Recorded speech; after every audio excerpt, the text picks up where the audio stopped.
बहुत पुराने समय की बात है। आर्यावर्त की धरती पर अयोध्या नाम की एक पवित्र नगरी थी। उसी नगरी पर राज्य करते थे राजा हरिश्चंद्र। वे केवल एक शक्तिशाली राजा ही नहीं थे, बल्कि सत्य, धर्म और न्याय के प्रतीक माने जाते थे।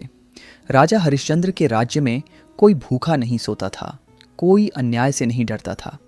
वे जो वचन देते उसे अपने प्राणों से भी अधिक मूल्यवान मानते थे।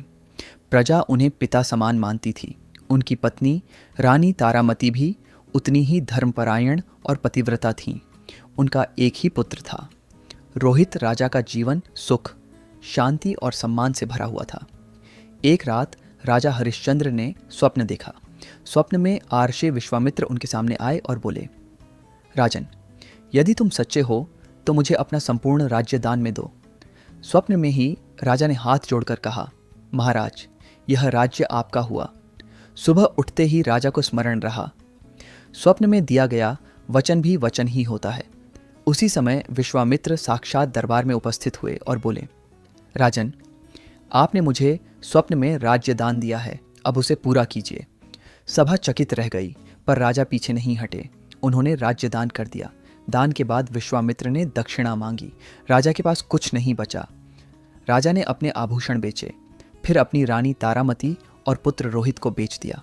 यह सबसे कठोर त्याग था, पर राजा सत्य से नहीं हटे। अंत में राजा स्वयं भी बिक गए काशी में एक डोम के पास। तारामती और रोहित को एक ब्राह्मण ने खरीदा था।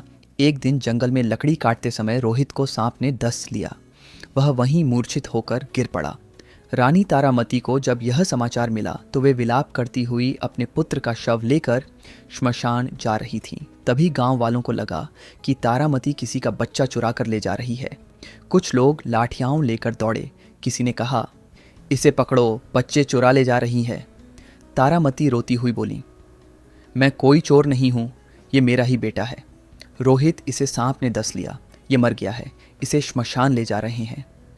तारामती श्मशान पहुंची। श्मशान का द्वारपाल खड़ा था। वह कोई और नहीं, राजा हरिश्चंद्र स्वयं थे। न दुख दिखा, न पहचान का भाव, केवल नियम। राजा ने कहा, लाओ कुछ पैसे दो। तारामती फूट फूट कर रो पड़ी। मेरे पास कुछ नहीं बचा है। राजा बोले, नियम सबके लिए समान है। जैसे ही रानी तारामती ने अपनी साड़ी का एक टुकड़ा फाड़ा, तभी आसमान में एक तेज गर्जन हुई और स्वयं भगवान विष्णु प्रकट हुए।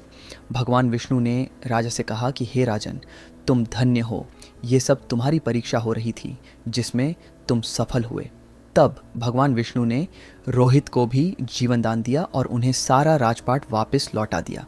साथ ही राजा को यह वरदान भी दिया कि जब भी धर्म, दान और सत्य की बात की जाएगी तो सर्वप्रथम तुम्हारा ही नाम लिया जाएगा। तो वीडियो कैसा लगा है दोस्तों, मुझे भी कमेंट करके बताना। वीडियो को लाइक करिए। मेरे चैनल पर पहली बार देख रहे हैं तो चैनल को सब्सक्राइब करना मत भूलिए। धन्यवाद।